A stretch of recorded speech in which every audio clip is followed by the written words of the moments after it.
अल्हम्दुलिल्लाह रब्बिल आलमीन वस्सलातु वस्सलामु अला सय्यदिल अंबिया वल मुरसलीन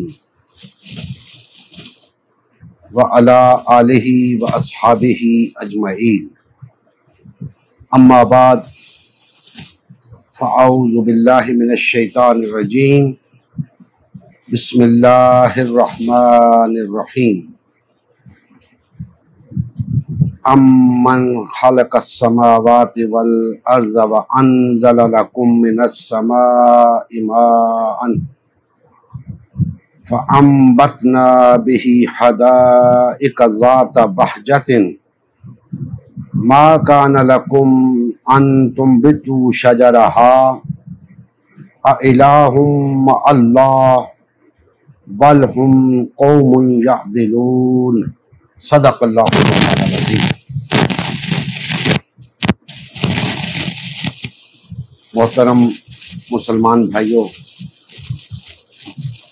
अल्लाह ताला का शुक्र है, उसका फजलो इनाम है जिसने हमें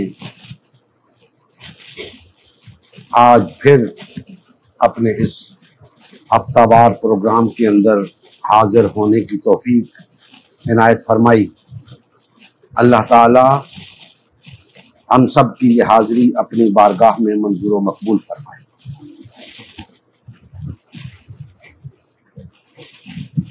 मैंने आपके सामने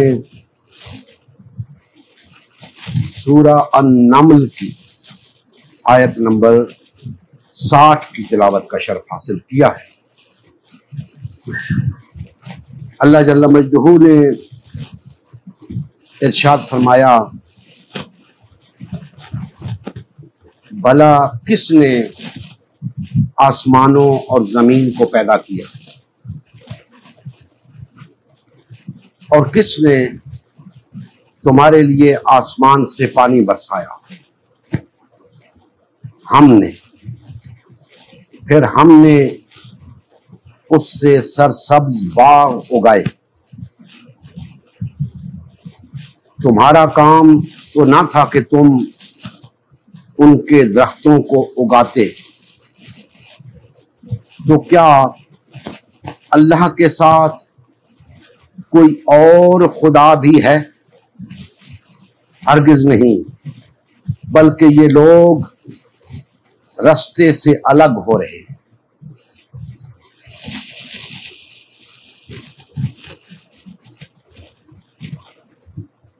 दोस्ताने मोहतरम,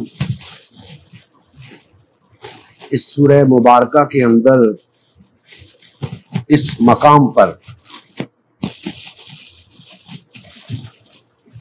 मुसलसल मुतवातर 5 आयात मुबारका के अंदर 60, 61, 62, 63 और 64 5 आयात के अंदर ये कलिमात बार बार दोहराए गए हैं। अइलाहुम अल्लाह, क्या अल्लाह के साथ कोई और खुदा भी है? 5 मर्तबा इस बात को दोहराया और हर मर्तबा कुछ ऐसी बातें बयान फरमाई जैसी मैंने अभी एक आयत मुबारका से आपके सामने रखी कि फरमाया, भला किसने आसमानों और जमीन को पैदा किया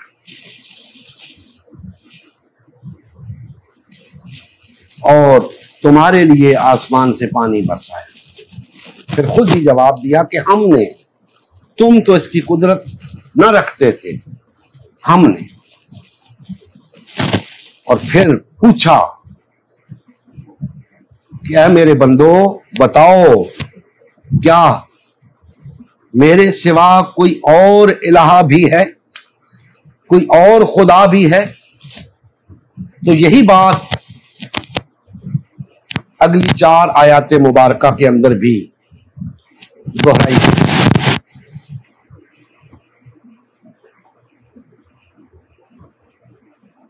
आज की हमारी इस गुफ्तगू का आगाज यहां से होता है कि क्या इस कायनात का कोई खुदा है। यहां से हम बात को लेकर आगे चलते हैं, क्योंकि इन आयाते मुकद्दसा के अंदर दो तबकात का रद्द है। एक मुल्हिदीन दहरिये जो किसी ऐसी ताकत के होने का मुतलकन इनकार करते हैं, और दूसरे मुशरिकीन जो कहते हैं अल्लाह तो है लेकिन अल्लाह के सिवा भी कोई है। तो दोनों का रद्द इन आयाते मुकद्दसा के अंदर किया गया है। लिहाजा सबसे पहले तो ये बात और ये सवाल कि क्या इस कायनात का कोई खुदा है, मैं ये समझता हूं कि हमें इस सवाल में ज्यादा उलझने की बजाय अपने मौजू की तरफ जाना होगा। इसको मुख्तसरन आपके सामने रखता हूं कि अगर इस कायनात का कोई खुदा नहीं है तो ये कायनात कैसे वजूद में आई, इसको किसने वजूद बख्शा, और ये कायनात भी कोई मामूली शय नहीं, इंतहाई हैरत अंगेज मुहय्यरुल उकूल कायदा। सिर्फ इंसान अगर अपने वजूद पे नजर दौड़ाए, उसका वजूद इस बात की गवाही देगा कि उसका पैदा करने वाला कोई है।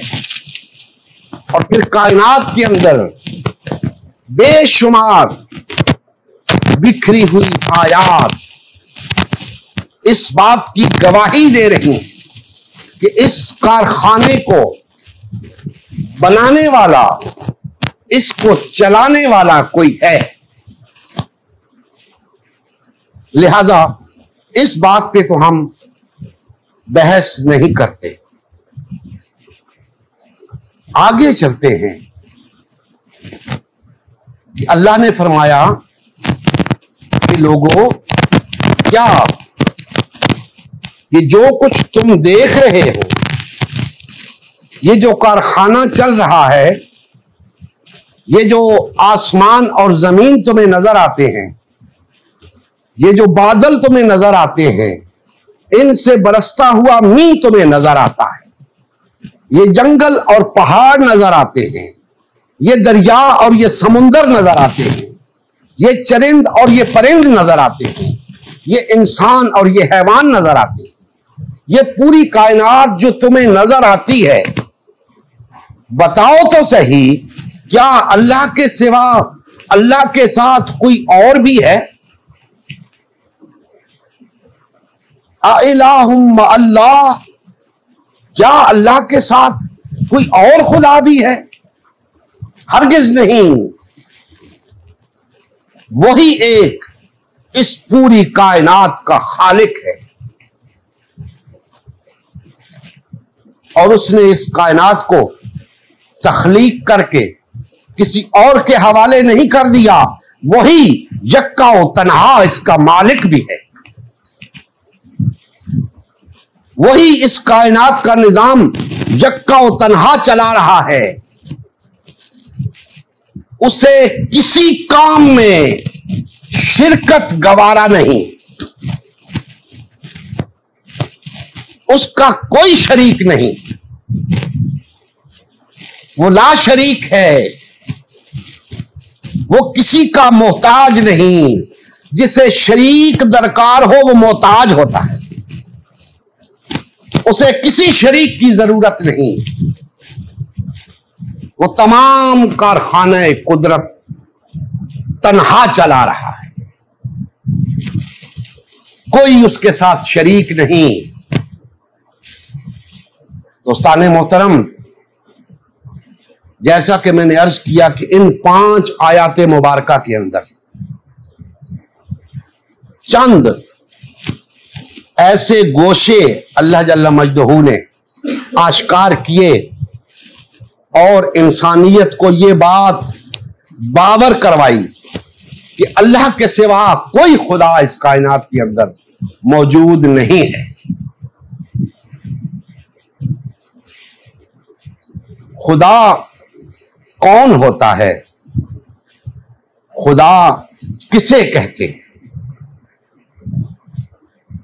अगर हम कहें कि खुदा कौन होता है तो उससे ये अशकाल पैदा हो सकता है कि कोई और खुदा भी है।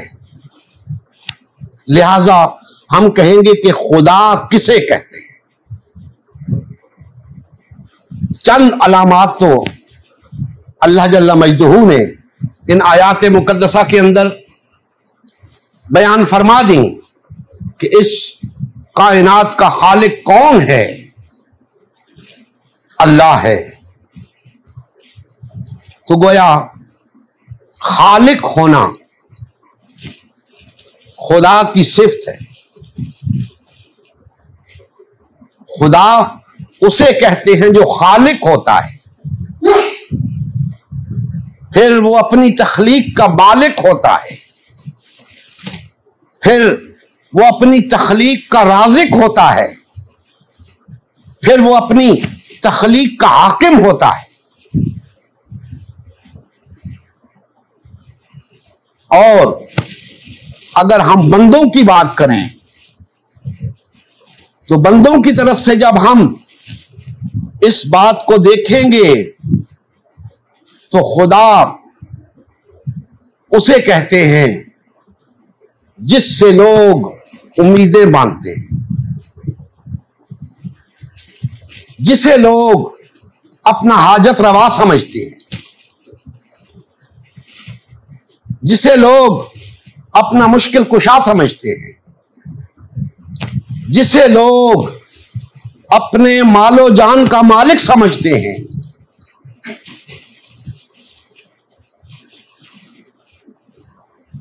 जिसे लोग अपना हाकिम समझते हैं, जिसे लोग मुसीबत के वक्त पुकारते हैं। दोस्ताने मोहतरम, अगर अल्लाह के साथ साथ लोग ये काम किसी और से उम्मीद बांध के करते हैं तो शिर्क करते हैं। किसी और से ये तवक्को रखते हैं तो शिर्क करते हैं। ये काम खुदा के साथ मखसूस है और खुदा पूरी कायनात के अंदर एक है जिसे हम अल्लाह कहते हैं। तो मुशरिकीन को भी ये बात बावर कराई कि लोगों, इस कायनात में अल्लाह के सिवा कोई खुदा नहीं, तुम किससे तवक्को लगाए बैठे हो, क्यों तवक्को लगाए बैठे हो? जब तुम्हारी मुरादें उसी ने पूरी करनी है, तुम्हारी हाजत रवाई उसी ने करनी है, तुम्हारी मुश्किल कुशाई उसी ने करनी है, तुम कहां भटके जा रहे हो? ये कौन सा रास्ता इख्तियार कर लिया है तुमने? और कोई खुदा नहीं उस वहदहू ला शरीक के सिवा। दोस्ताने मोहतरम, ये बात तय हो गई कि इस कायनात के अंदर बस वही एक खुदा है जिसे हम अल्लाह कहते हैं। तो सवाल पैदा हुआ कि दुरुस्त है, वही खुदा है, अल्लाह ही वाहिद खुदा है। तो अब क्या करें? अगर अल्लाह ही वाहिद खुदा है तो क्या करें?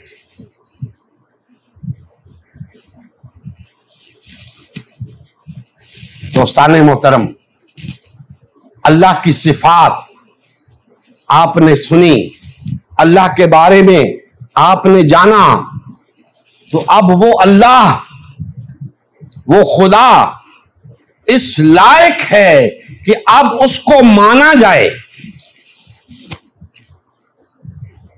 अगर वो पूरी कायनात के अंदर एक है, इस कायनात का खालिक है, इस कायनात का मालिक है, राज़िक है, हाकिम है, तो वो इस लायक है कि उसे माना जाए।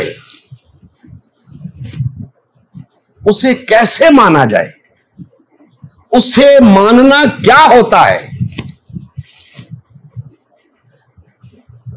महज यह कह देना कि वो खालिक है, वो मालिक है, वो है, वो इस कायनात का खालिक और मालिक है, वही मींह बरसाता है, वही औलाद देता है, वही रिज्क देता है, वही मुश्किल कुशा है, वही हाजत रवा है, महज ये कह देना उसे मानना नहीं है।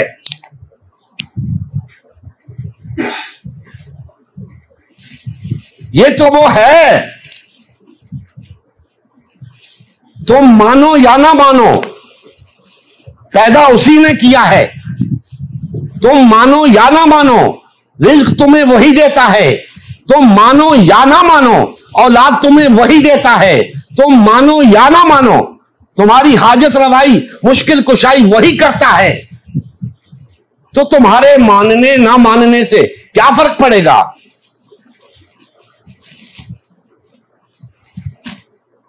हां, मानो, उसकी तमाम सिफात के साथ मानो।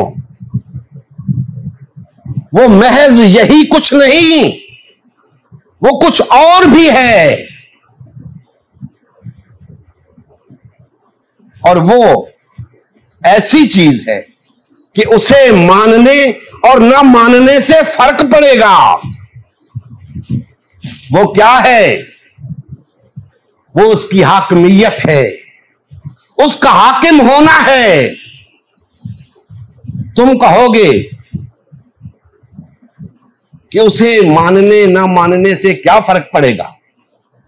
याद रखो, उस हाकिमियत को मानने और ना मानने से ऐसा फर्क पड़ेगा कि उसके बगैर उसे मानना ना मानना बराबर है।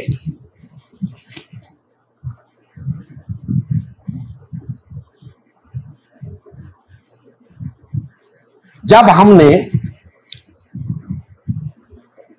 उसे इस लायक समझा कि वो इस कायनात का वाहिद खुदा है, तो अब उसे मानना है। अब मानना क्या है? उसके सामने झुक जाना, उसके सामने सरे तस्लीम खम कर देना, उसे ऐसा मानना जिसके सामने बोलने की जरूरत ना हो, जिसके सामने बोलने की इजाजत ना हो, सर बसजूद हो जाना। यह है मानना। ऐ अल्लाह, ऐ इस कायनात के खालिक और मालिक, ऐ इस कायनात के राज़िक और हाकिम, मैं तेरी बारगाह में सरे तस्लीम खम करता हूं। अब जो तू चाहेगा वो करूंगा, जो तू कहेगा वो मानूंगा। यह है उसको मानना, और इसी को उसकी इबादत कहते हैं। और यह इबादत इसलिए लाजिम है कि वो इस लायक है, क्योंकि वो इस कायनात के अंदर यक्का व तन्हा है, इस पूरी कायनात का खालिक और मालिक है, राज़िक और हाकिम है। इसलिए वो इस लायक है कि उसकी इबादत की जाए, उसे माना जाए, उसका हुक्म बजा लाया जाए। अब दोस्ताने मोहतरम, उसका हुक्म क्या है जो हम बजा लाएं तो हम उसके इबादत गुजार करार पाए, जो हम बजा लाएं तो पता चले कि हमने उसके सामने सरेंडर कर दिया है, हमने उसके सामने सरे तस्लीम खम कर दिया है, हम उसके सामने झुक गए हैं। जिस्म का झुकाना महज अलामत है इस बात की कि हम सिर्फ उसी के सामने झुकते हैं। हकीकतन झुकना कुछ और है, वो उसकी इबादत है। तो हम उसके हुक्म को मानेंगे, उसके सामने सरे तस्लीम हम करेंगे, तब उसके इबादत गुजार बनेंगे। अब उसका हुक्म क्या है?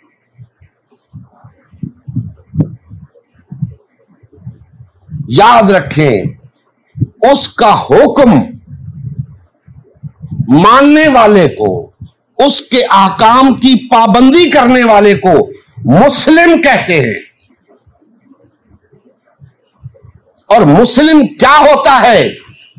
इस कायनात के ऊपर नजर दौड़ा के देखें, पूरी कायनात मुस्लिम है, उसके हकाम की पाबंद है, उसके हुक्म की ताबे है, पूरी कायनात मुस्लिम है। अगर इंसान भी उसके हुक्म के ताबे हो जाएंगे तो मुस्लिम हो जाएंगे।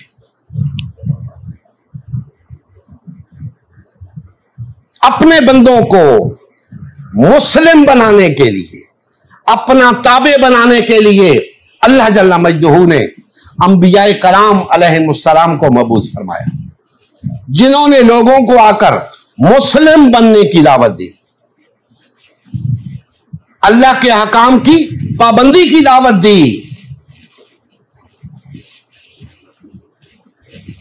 अंबिया का सिलसिला चलता रहा, नबी करीम सल्लल्लाहु अलैहि वसल्लम पर आकर यह सिलसिला नबुव्वत और रिसालत खत्म हुआ। तमाम अंबिया कराम अलैहिमुस्सलाम ने इंसानियत को मुस्लिम बनने की दावत दी। मुस्लिम उसे कहते हैं जो अल्लाह के आकाम का पाबंद होता है। एक हो या 1 करोड़, सबको सब अल्लाह के अहकामात का पाबंद होना होगा, तब मुस्लिम करार पाएंगे। और मुस्लिम बनने के लिए अल्लाह जल्ला मजदूहू ने एक दीन अता किया जिसे इस्लाम कहते हैं। अब इस्लाम को इख्तियार करना मुस्लिम बनना है। इस्लाम को इख्तियार करना मुस्लिम बनना है। आज 1.5-2 अरब के करीब अफराद ये दावा रखते हैं कि उन्होंने इस्लाम को कबूल कर रखा है और वो मुस्लिम हैं। मुझे कोई हक नहीं पहुंचता कि मैं उनसे कहूं कि तुम्हारा ये दावा झूठा है, तुम्हारा ये दावा गलत है, लेकिन मुझे ये हक जरूर पहुंचता है कि मैं उनसे पूछूं और उन्हें बताऊं कि मुस्लिम क्या होता है, इस्लाम को कबूल करने वाला कैसा होता है। यह मुझे हक है। दोस्ताने मोहतरम, जिस तरह इस पूरी कायनात के अंदर खुदा एक है जिसे हम अल्लाह कहते हैं, उसका अता करदा दीन भी एक है जिसे हम इस्लाम कहते हैं, और उसको मानने वाले भी एक होते हैं जिन्हें मुस्लिम कहते हैं। ऐसा नहीं हो सकता कि कायनात अगर मुस्लिम हो तो उसके अंदर एक नज्म हो, उसके अंदर एक रब्त हो, और अगर इंसान मुस्लिम हो तो वो मुंतशिर हों, वो टुकड़े टुकड़े हों, वो जमातों में तकसीम हों, वो रियासतों में तकसीम हों। ऐसा नहीं हो सकता। अगर वो मुस्लिम है तो ऐसा नहीं हो सकता, अगर ऐसा है तो वो मुस्लिम नहीं है।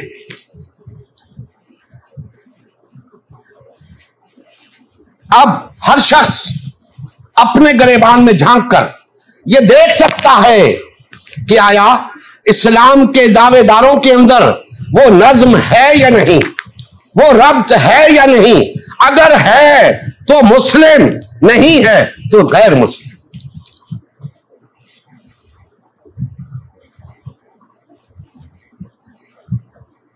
इस्लाम अल्लाह के अहकामात की पाबंदी इख्तियार करने का नाम है, और अल्लाह के अहकामात की पाबंदी करने से वहदत तो कायम हो सकती है, तफरका नहीं। अल्लाह के अहकामात की पाबंदी से हम जुड़ तो सकते हैं, टूट नहीं सकते। अल्लाह ने ऐसे कोई तालीम नहीं दी, इस्लाम ने ऐसी कोई तालीम नहीं दी जिसकी बुनियाद पे हम टुकड़े टुकड़े हो सकें। अल्लाह का हुक्म तो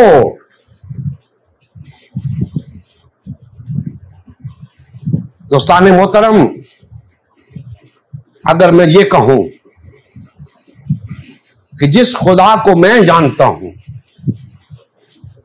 जिस खुदा को मैं जानता हूं, उसने हमें जो हुक्म दिया है, आज हम उसके मुताबिक जिंदगी नहीं गुजार रहे, तो फिर किसके मुताबिक जिंदगी बसर कर रहे हो? क्या कोई और खुदा भी है? अगर इन 1.5-2 अरब अफराद का वही खुदा है जिसे मैं जानता हूं, तो ये उसकी तालीम नहीं है कि तुम इतनी रियासतों में तकसीम हो जाओ। ये उसका हुक्म नहीं है कि तुम इतनी जमातों में तकसीम हो जाओ। ये उसका हुक्म नहीं है कि तुम इतने फिरकों में तकसीम हो जाओ।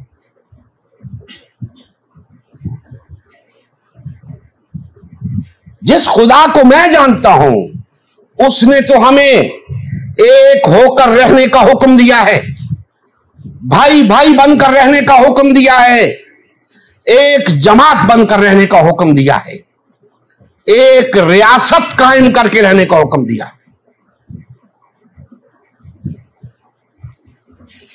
न जाने आपका कौन सा खुदा है जिसने आपको तकसीम होकर रहने की इजाजत दे रखी है। किस खुदा की बात करते हो? जिस खुदा को मैं जानता हूं, वो तो इसकी इजाजत नहीं देता। उस खुदा का पता बताओ जिसने तुम्हें तफरीक में रहने की इजाजत दे रखी है, तकसीम होकर रहने की इजाजत दे रखी है। किस बुनियाद पर तकसीम हो? इस्लाम तो एक मुकम्मल ज़ाब्ता हयात है, एक ज़ाब्ता हयात है। सबको उस ज़ाब्ता हयात की पाबंदी करनी है। उस ज़ाब्ता हयात में कहां लिखा है कि तुम इधर हो जाओ, तुम इधर हो जाओ, अपने अपने जत्थे बना लो, अपनी अपनी रियासतें बना लो? इससे एक ज़ाब्ता हयात कैसे इख्तियार करोगे? एक ज़ाब्ता हयात के लिए एक होना जरूरी है। सब इकट्ठे होगे, एक ज़ाब्ते की पाबंदी इख्तियार करोगे तो मुस्लिम बनोगे। दोस्ताने मोहतरम, इसके सिवा चारा नहीं है। हम जितने मर्जी है परहेजगार बन जाएं, इबादत गुजार बन जाएं, जब तक उस ज़ाब्ते हयात की पाबंदी इख्तियार नहीं करते जिसे हम इस्लाम कहते हैं, हम मुस्लिम नहीं हो सकते। और अगर मुस्लिम नहीं हो सकते तो हम अल्लाह के इबादत गुजार नहीं हो सकते। और अल्लाह के इबादत गुजार अगर हम नहीं हैं तो पता यह चला कि हम अल्लाह को लायके इबादत ही नहीं समझते। हमने उसके साथ किसी और को शरीक कर रखा है, और वो शरीक कौन है? या वो कोई शख्स है या वो तुम्हारा नफ्स है, तीसरा कोई नहीं। या कोई शख्स है या तुम्हारा नफ्स है जिसे तुमने अल्लाह का शरीक बना रखा है। जहां अल्लाह का हुक्म आया, अगर उससे इनराफ करते हो, पता चला या नफ्स के पीछे चल रहे हो या किसी शख्स के पीछे चल रहे हो। अगर अल्लाह के पीछे चले होते, तुम्हारे रास्ते जुदा जुदा ना होते, तुम्हारे फिरके जुदा जुदा ना होते, तुम्हारी मस्जिदें जुदा जुदा ना होती,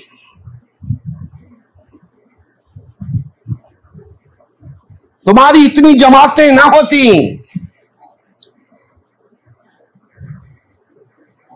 मेरा सवाल है उन अकाबिरीन से जिन्होंने जमातें बना रखी हैं कि अल्लाह को गवाह बना के बताओ, क्या तुमने ये काम अल्लाह के हुक्म के मुताबिक किया है? क्या तुमने ये जमातें अल्लाह के हुक्म से बनाई हैं? किसने इजाजत दी है तुम्हें?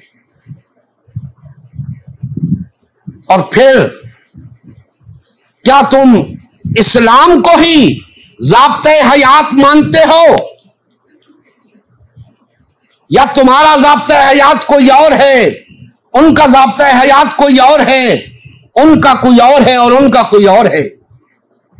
अगर तुम सबका ज़ाब्ता हयात वही है जिसे इस्लाम कहते हैं, तो तुम जुदा जुदा क्यों हो? तुम मुख्तलिफ जमातों में क्यों हो?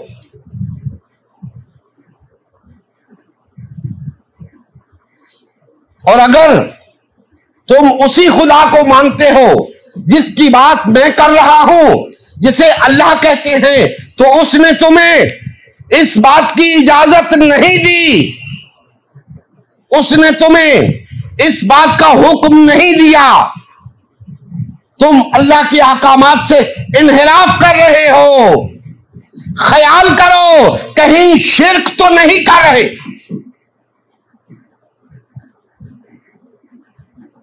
अल्लाह के साथ किसी को शरीक तो नहीं कर लिया। याद रखना, अल्लाह के साथ कोई दूसरा नहीं है, उसका कोई हमसर नहीं। कहते हैं अल्लाह से बड़ा कोई नहीं, मैं कहता हूं अल्लाह से छोटा भी कोई नहीं जिसे तुम खुदा कह सको। अल्लाह से बड़ा तो दूर की बात है, उसका हमसर होना तो दूर की बात है। अरे उससे छोटा भी कोई नहीं। खुदा खुदा होता है, वो एक ही है जिसे अल्लाह कहते हैं। ना उससे छोटा कोई खुदा है, ना उससे बड़ा कोई खुदा है, ना उसका कोई हमसर है।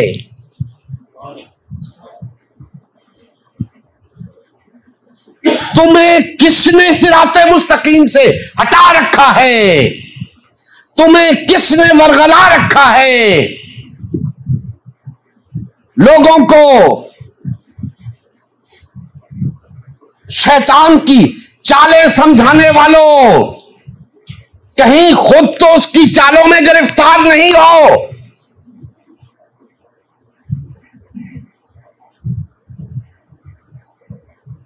गौर करो मेरी बात पे, तवज्जो दो मेरी बात पे।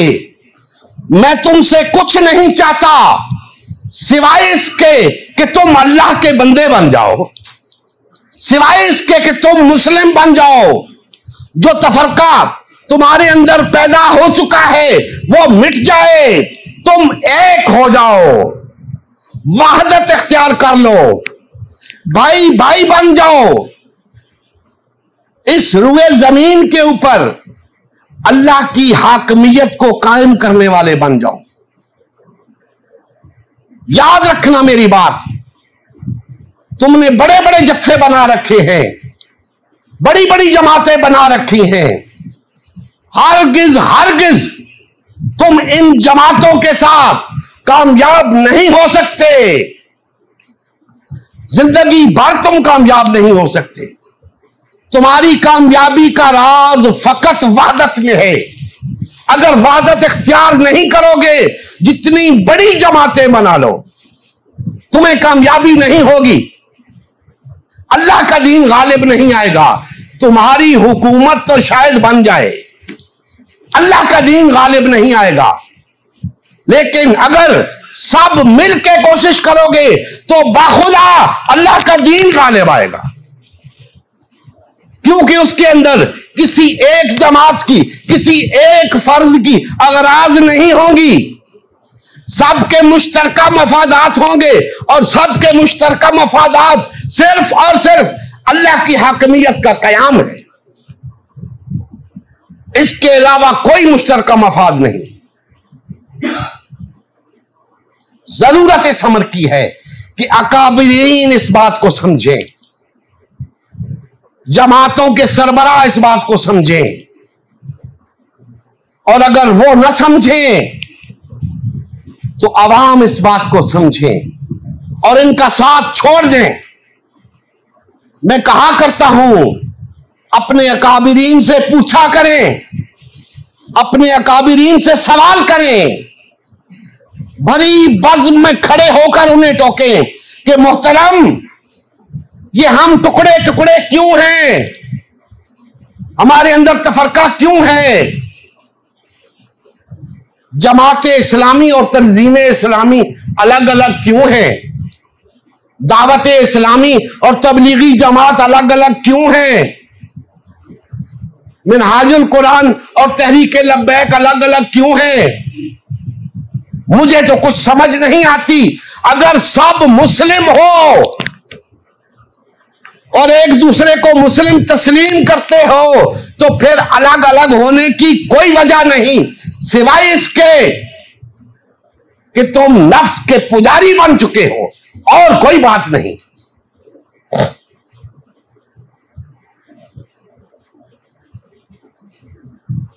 जिंदगी बहुत मुख्तसर है, सबको इस दुनिया से जाना है, हम सबको भी, उन सबको भी, और उन अकाबिरीन को भी। बहुत अकाबिरीन आए, दुनिया से गुजर गए, ये भी गुजर जाएंगे, लेकिन अगर इन्होंने वक्त की नजाकत को न समझा, इस बात का एहसास न किया, अपनी जिम्मेदारी को न समझा, तो हमसे ज्यादा इनसे बाज पुरस होगी। अगर वो ये समझे बैठे हैं कि हम तो खिदमत दीन का काम कर रहे हैं, हमारी खलासी हो जाएगी, हरगिज नहीं, तुम्हारी खलासी नहीं होगी। तुम खिदमत दीन नहीं कर रहे, दीन को नुकसान पहुंचा रहे हो। नित नई पार्टियां बनाकर, फिरके बनाकर, जमातें बनाकर दीन को नुकसान पहुंचा रहे हो। अगर दीन की खिदमत करना चाहते हो, तमाम पार्टियां तोड़ दो, तमाम वाबस्तगियां तर्क कर दो, एक हो जाओ, मुस्लिम बन जाओ, अल्लाह के फरमाबरदार हो जाओ, अल्लाह के सामने झुक जाओ, सर बसजूद हो जाओ, सरेंडर कर दो, कोई जबान न खोले, तब बात बनेगी। अगर इसी तरह एक दूसरे के खिलाफ चलते रहे, एक दूसरे के खिलाफ बोलते रहे, तुम्हारी बिगड़ी नहीं संवर सकती। दुनिया में जलील और रुसवा होते रहोगे, इससे भी बदतर हाल होगा तुम्हारा, और अल्लाह की बारगाह में तो जवाब देने के काबिल नहीं रहोगे। जरूरत इस अमर की है कि हम सब इस पैगाम को लेकर हर फर्द तक पहुंचे। जदीद वसाइल को इस्तेमाल करें। मेरी आवाज जहां जहां तक पहुंच रही है, हर शख्स पे लाजिम है कि इस आवाज को घर घर पहुंचाए, मोहल्ले मोहल्ले पहुंचाए, शहर शहर पहुंचाए। ये दीन की दावत है, मुस्लिम बनने की दावत है, अल्लाह का बंदा बनने की दावत है, और यही वो ज़ाब्ते हयात इख्तियार करने की दावत है जिसके लिए अल्लाह ने अपने अंबिया को मबूस किया। और यही वो दावत है जिस पर हमारी दुनियावी और उखरवी फलाह का मदार है। यह वो दावत है जो हमें इस दुनिया के अंदर सरबुलंद कर सकती है। यही वो दावत है जो हमें इस काबिल बना सकती है कि हम अक़वाम आलम की इमामत कर सकें। तो इस दावत को घर घर पहुंचाएं, हर शख्स तक पहुंचाएं, उम्मते मुस्लिमा की तश्कीलें नौ करें, इस काफिले का हिस्सा बने। हर शख्स यही कहता हुआ नजर आए कि मेरी जमात उम्मते मुस्लिमा है, मैं मुस्लिम हूं। हर शख्स का यही नारा हो, हर शख्स वहदत की बात करे, तफरके को तर्क करें, वहदत इख्तियार करें, एक जमात बने, इसके सिवा चारा नहीं। अगर हम हालात की नजाकत को नहीं समझते और आज इस मकसद के हुसूल के लिए आगे नहीं बढ़ते तो याद रखें, आने वाली नस्लें हमें मुआफ नहीं करेंगी। आने वाली नस्लें हमें मुआफ नहीं करेंगी कि हमारे अकाबिरीन क्या करके गए।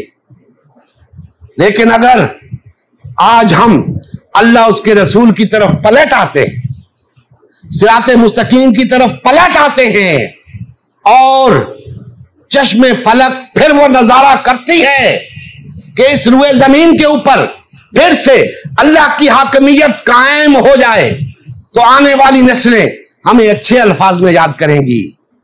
हम आने वाली नस्लों को एक अच्छा मुस्तकबिल देकर जाएंगे, एक अच्छा निजाम देकर जाएंगे। और इस्लाम महज हमारी नस्लों के लिए अच्छा मुस्तकबिल नहीं है, इस्लाम तमाम इंसानियत के लिए निजात का ज़ामिन है, दुनियावी भी और उखरवी भी। इंसानियत हमारी तरफ देख रही है, हम सोए हुए हैं। हमें बेदार होना है, खुद भी बेदार होना है, दूसरों को भी बेदार करना है, और वो जमात बनना है जिसने पहले भी इस रुए जमीन के ऊपर अल्लाह के दीन को गालिब किया, जो फिर से रुए जमीन के ऊपर अल्लाह के दीन को गालिब करेगी। अल्लाह जल्ला मजदूहू हमारे हाल पे रहम फरमाए और हमें कमा हक़्क़हू मुस्लिम बनने की तौफीक अता फरमाए। वमा अलैना इल्लल बलागुल मुबीन। नबी करीम सल्लल्लाहु अलैहि वसल्लम की ज़िंदगी का मकसद ग़लबा-ए दीन इस्लाम था। इस मकसद के हुसूल के लिए उम्मत मुस्लिमा की तश्कील हुई। उम्मत मुस्लिमा ने नबी करीम सल्लल्लाहु अलैहि वसल्लम की सयादत व क़यादत में इस्लाम को गालिब व नाफिज़ किया। जब तक उम्मत मुस्लिमा में वादत रही, इस्लाम का गलबा बरकरार रहा। जैसे ही उम्मत मुस्लिमा में तफरका रोनमा होना शुरू हुआ, यानी पार्टीबाजी शुरू हुई, इस्लाम का गलबा जाता रहा। आज गलबा-ए दीन इस्लाम की बहाली की वाहिद सूरत उम्मत मुस्लिमा की तश्कील नौ है। अल्हम्दुलिल्लाह, हमने गलबा-ए दीन इस्लाम की बहाली के लिए अल्लाह के रसूल की जमात उम्मत मुस्लिमा को बाल व फाल करने का बेड़ा उठाया है। ये हमारा ही नहीं, हर कलमा गो का अव्वलीन फरीज़ा है कि हर किस्म के बातिल और तागूती निज़ाम के ख़िलाफ़ उठ खड़ा हो और गलबा-ए दीन इस्लाम की बहाली के लिए फ़िरका वारियत और पार्टीबाजी से किनारा कश होकर सिर्फ़ और सिर्फ उम्मत मुस्लिमा को बाल व फाल करने में अपना तन मन धन लगाए। इस मिशन का हिस्सा बनकर अपना फ़र्ज़ मनसिबी अदा कीजिए, हक़ मुसलमानी अदा कीजिए। मज़ीद तफ़सील के लिए हमारा यूट्यूब चैनल उम्मत मुस्लिमा सब्सक्राइब करें। हमारा फेसबुक पेज उम्मत मुस्लिमा की तश्कील नौ लाइक करें। इस पैगाम को ज़्यादा से ज़्यादा शेयर करें। सवाल व जवाब या फ़ीडबैक के लिए हमारा व्हाट्सएप ग्रुप या मैसेंजर ग्रुप ज्वाइन करें या इस नंबर पर रब्ता करें। नंबर और तमाम लिंक्स डिस्क्रिप्शन में भी मौजूद हैं। जज़ाकल्लाह खैर।